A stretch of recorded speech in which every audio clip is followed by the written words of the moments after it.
Estamos aqui em mais um Carol's Talks, esse podcast que a gente trata de gestão jurídica empresarial. E hoje nós temos uma convidada mega especial que vai tratar sobre empreendedorismo no setor de saúde. Estamos aqui com a doutora, cirurgiã dentista, biomédica, Gisele Mila. Tudo bem, Gisele? Oi, tudo bem? Finalmente o nosso podcast saiu, hein? Olha, gente, arranjar agenda com essa mulher não é fácil. Vocês não têm ideia de quanto eu insisti para ela vir aqui. Bem organizadinho, a gente dá conta de tudo, né? Organização é tudo, né, Gi? Nem me fale.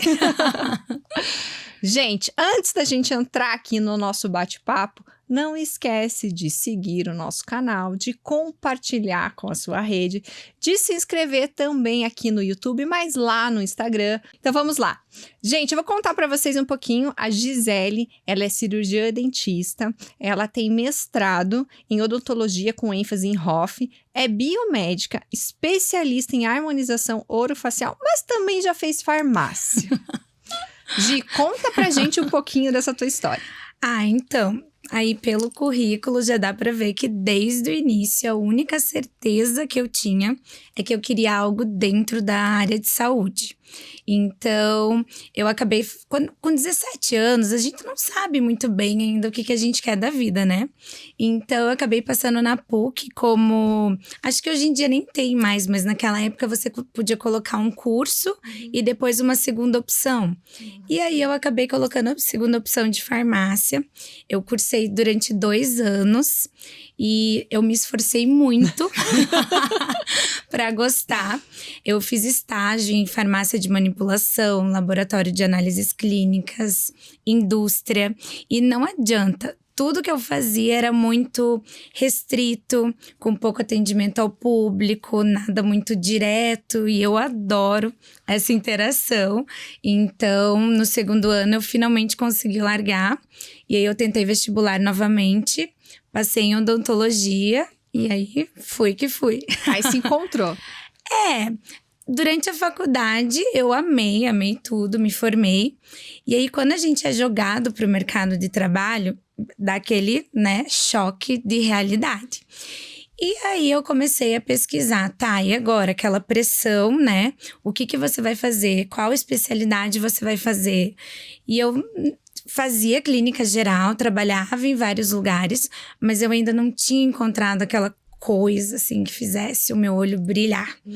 E um belo de um dia, eu tava lá, Acho que você vai perguntar ainda sobre essa parte mais específica, mas... Vai lá. Eu tava meio que, o que eu vou fazer, Trabalhava bastante com prótese, com a parte de dentística, de dentes anteriores. Então, sempre voltado um pouco para essa parte de estética. Sempre gostei muito dessa área. E aí, há 10, 12 anos atrás, não tinha, assim, uma especialização em harmonização facial como tem hoje. Era assim... Aquela coisa meio cirurgião dentista pode, não pode. Tinham alguns cursos aqui em Curitiba, mas também não tinham tantos como tem hoje. E aí eu falei, não, eu vou fazer. Aí eu cheguei para os meus pais e falei, olha, quero fazer um curso de toxina botulínica. Eles falaram, você tá maluca? Como assim? Dentista mexe com dente, né? Eu falei, não, eu quero, vou fazer.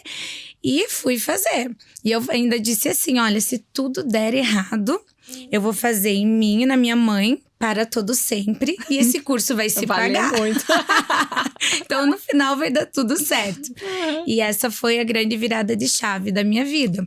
Porque eu fiz esse curso e depois que eu fiz ele, eu nunca mais parei de estudar essa área. E é uma apaixonada pela área, Eu sou apaixonada. Quem segue a Gi nas redes sociais vai ver, assim, a forma com que ela trabalha, como ela coloca isso. Você vê que tem muito amor ali no trabalho, né, Gi? Amo muito que eu faço. E eu agradeço, porque o resultado é fantástico. A ideia é sempre essa. Né? Gi, mas aí você trabalhou em algumas clínicas e depois de um momento você decidiu abrir a sua própria clínica. Na verdade, assim, com 2 anos de formada, eu trabalhava em outros lugares, mas eu entrei de sócia numa clínica ali no Champanhar e eu fiquei lá por 8 anos. E lá era uma clínica que tinha 6 cadeiras odontológicas, então várias especialidades. E com o passar do tempo, eu fui me especializando cada vez mais na área de harmonização. Então acabou perdendo um pouco o sentido eu ficar naquele ambiente ali. Então, um pouquinho antes da pandemia, eu falei, eu vou abrir meu consultório próprio, que aí eu vou fazer tudo do meu jeitinho, fazer mais específico mesmo para essa área. E foi uma transição, porque eu gosto muito da odontologia também. E eu digo que depois que você é dentista, você nunca mais não é. Então, eu abri meu consultório, mas eu ainda atendi essa parte odontológica. Hoje em dia, eu já não atendo mais. Eu acho realmente... Zerou? Zerei. Nem uma limpezinha assim, nada? Ai, às vezes uma limpezinha numa paciente assim que vai lá de 6 em 6 meses para fazer uma toxina e fala, ai, não tem como fazer junto. Pacientes mais antigas. Mas pegar pacientes novas para isso já eu encaminho tudo. E aí veio forte bem a questão da estética e você Sim. foi fazer outro curso, né? Outra formação. Depois que eu comecei esse primeiro curso de toxina, eu fiquei praticamente 1 ano, todos os finais de semana, em curso. Porque na época não existia a especialização. A especialização apareceu em 5, 6 anos depois. Então, eu tinha que fazer esses cursos livres. Aí, eu praticamente zerei o que tinha aqui em Curitiba de cursos e comecei a ir para fora. Então, eu fiz curso em São Paulo, em Belo Horizonte, fui para o Rio, Brasília. Então, você vai ficando... Porque quando você começa nesse mundo, você vê que não tem fim. Para cada pedacinho do rosto tem uma solução diferente, algo muito específico. E esse também é um nicho que está em constante transformação. Toda hora aparece um produto novo, uma máquina nova, um laser, alguma tecnologia diferente. E você precisa se manter atualizado.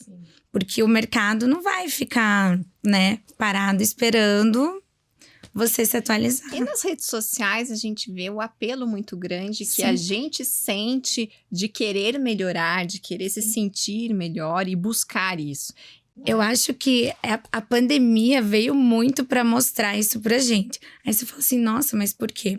Porque as pessoas trabalharam de home office em casa. E todo mundo ficou ali, ó, na telinha do computador ou do celular. Então, você fica se olhando. E aumentou muito a minha demanda nessa época de pandemia para toxina, para ruguinha, bigode chinês, porque todo mundo começou a ficar incomodado com certas coisas que talvez na rotina do dia a dia acabava passando batido. Mas quando você tá ali na frente do computador se olhando, não tem como fugir, né? É verdade. É que nem quando você fica olhando pros cantos da casa e vê que tem alguma coisa que você quer mudar de lugar. Aí todo você mundo na pandemia fez uma reforminha. Né? E aí, em você mesma também, né? Porque Sim. agora você tá se vendo. Mas também tem muita questão de filtro também, né? Das Os pessoas filtros... se idealizarem com os filtros. Demais. Chega muita gente no consultório falando, eu quero ser o Assim, filtro. Eu acho que essa fase do filtro, tudo tem um boom. Então, teve o boom da fase do filtro, principalmente para lábio. Então, as pessoas chegavam lá, pegava aquele filtro que deixava um bocão e falava, eu quero essa boca aqui, ó, exatamente assim. Eu falava, meu, como é que eu vou fazer isso? Então, você tem que alinhar muito bem essa expectativa com o paciente. E agora eu vejo que existe uma onda muito forte do não uso de filtro nas redes sociais. Então, tem muitas pessoas que falam, tem que postar foto sem filtro. Agora, a gente tem que se aceitar como a gente é. A pele tem poros. Tinha paciente que chegava lá e falava, não, eu quero uma pele assim lisa. Eu falava, gente, mas todo mundo tem poros, é normal. Então, você vê aquelas atrizes, tudo Photoshop. E as pessoas começam a se julgar demais, medindo por uma régua que às vezes não existe. E é interessantíssimo que aí vem o papel do profissional de trazer a consciência sobre o que é o procedimento, quais são os efeitos, né? O que a pessoa pode esperar ou não daquilo. Eu sempre digo que, para mim, na minha rotina clínica, a consulta mais importante é sempre a primeira. É na primeira consulta que você vai identificar o que a pessoa quer. Muitas vezes ela quer algo que você não vai conseguir atingir somente com um procedimento estético minimamente invasivo. Então, tem certas pacientes que têm uma expectativa gigantesca. Aí você já tem que falar, ó, é cirurgia plástica ou vamos voltar aqui para a realidade. Porque normalmente o nosso procedimento ele chega aqui e o paciente quer aqui. Então esse alinhamento de expectativa é algo assim imprescindível, essa avaliação inicial, fotografia. Então, eu tenho um estúdio fotográfico no consultório para tirar fotos, assim, padronizadas. Eu acho que a internet trouxe com ela muito essa coisa de, às vezes, uma foto que não tá padronizada, ela acaba enganando um pouco o resultado. Aí, o paciente chega no teu consultório porque viu aquilo em algum lugar, mas aquele não é um resultado real. Então, eu sempre preconizo, assim, fotos padronizadas, com máquina profissional, no estúdio, ali no consultório mesmo. E não essas fotos tiradas, às vezes, nada contra quem tira de celular, mas eu ainda acho que uma máquina fotográfica profissional, ela te dá, principalmente quem trabalha com pele, manchas, ela te dá um resultado muito mais real mesmo. E a questão da iluminação também, tudo isso tem interfere, que ser né? Padronizado. Às vezes o que eu digo, o paciente sai do teu consultório, tira uma foto em casa, no banheiro, naquela luz amarela. É óbvio que vai ficar com algumas sombras nessas regiões. Então, eu acompanho muito pós os meus pacientes, eu sempre peço, você vai tirar uma foto para mim de frente para a janela da sua casa, numa luz natural, sempre com o celular um pouquinho longe, que as pessoas elas têm mania de, ela quer mostrar a boca, tira uma foto assim, ó. Aí fica toda também desconfigurada ali, você não consegue realmente avaliar. Então, esses pequenos detalhes, no final de um tratamento, eles fazem totalmente a diferença. Sim, e essa questão de orientar desde o início, né, Gisele? Porque muitas vezes a gente se depara com clínicas de saúde ou profissionais que eles não têm esse cuidado de mostrar para o paciente Sim. quais são os limites do procedimento, o que realmente vai acontecer se ele fizer aquilo. E uma coisa que eu sempre vejo no teu consultório é esta organização do Sim. planejamento, de eu mostrar aqui, vamos planejar o que Sim. você pretende, aonde a gente pode chegar. E esse cuidado, ele tem um reflexo jurídico também muito grande, gigantesco, né? Porque você precisa trabalhar isso com o teu paciente. Eu sempre falo que o combinado não sai caro. Então, o que normalmente acontece? A pessoa chega lá com uma expectativa, um sonho. Muitas vezes ela economizou durante muito tempo para fazer aquele tratamento e ela vem assim com tudo ali, né? Se entregando o rosto dela nas suas mãos. Então, é óbvio que ela vai querer um resultado. E essa primeira consulta, principalmente análise facial. Eu sempre digo que não adianta uma paciente, por exemplo, com mais idade, chegar lá e você querer fazer uma boca de 20 anos nela. Não vai combinar.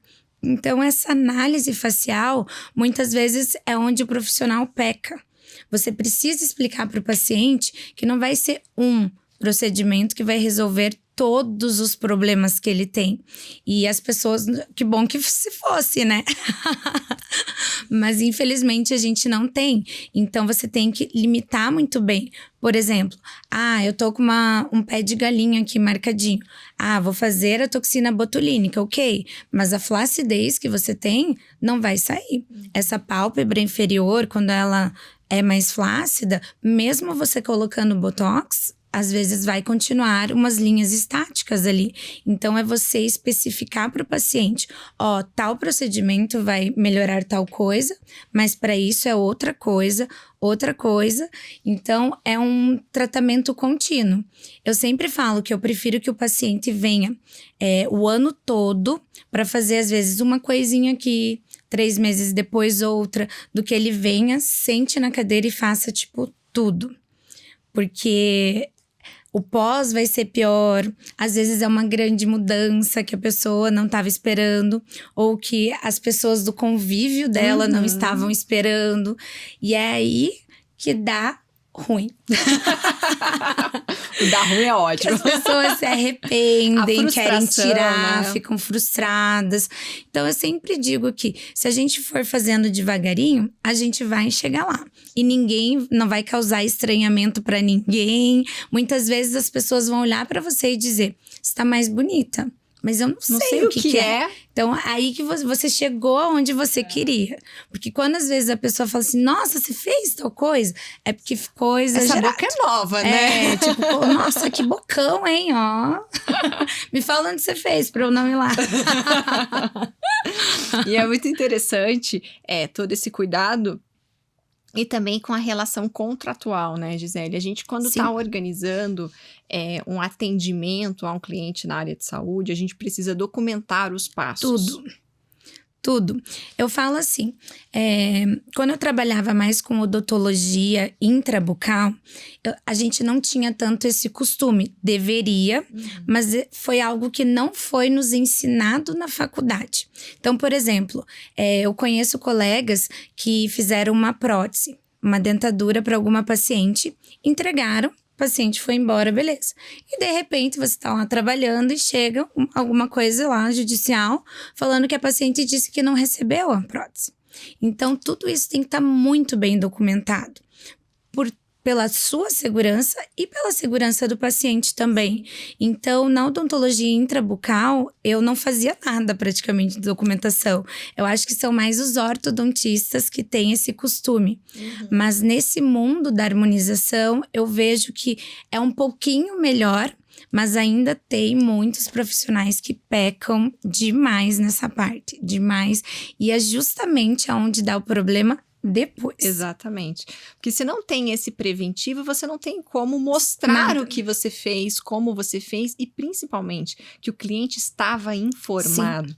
Porque o dever de informação é muito grande na tua área, né? Sim. É o que eu sempre digo. Tudo que você avisar o paciente antes, você não vai ter problema depois. E é avisar assim, você vai falar para ele em consulta, mas isso tem que estar escrito e assinado. Tudo que você fizer tem que estar escrito e assinado. E eu acho que hoje, aí você vai poder me corrigir, essa parte de WhatsApp, ela também vale como uma documentação, não vale? Sim, você consegue… O acompanhamento. Exatamente, você consegue evidenciar que você estava assessorando, a orientação que você deu não necessariamente é um documento formal, mas é uma prova daquilo que você fez. Porque eu vejo muito assim na internet, aqueles casos, né, quando dá ruim…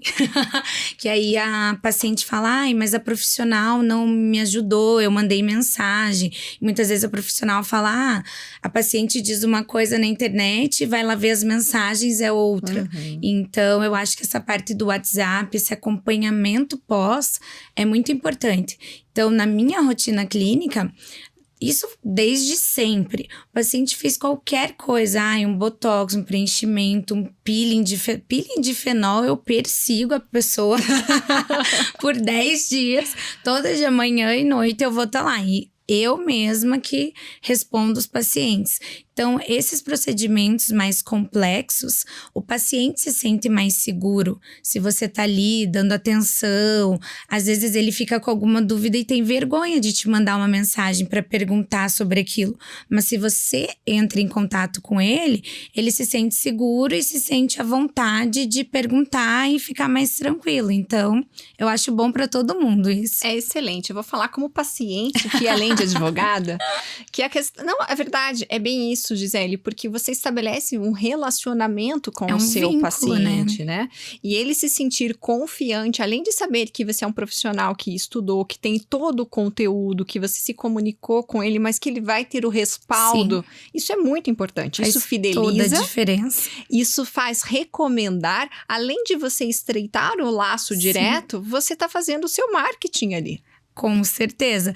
Uma coisa que eu faço, assim, desde sempre, e você sabe, eu costumo… O paciente vai lá, a gente faz esse protocolo fotográfico no consultório.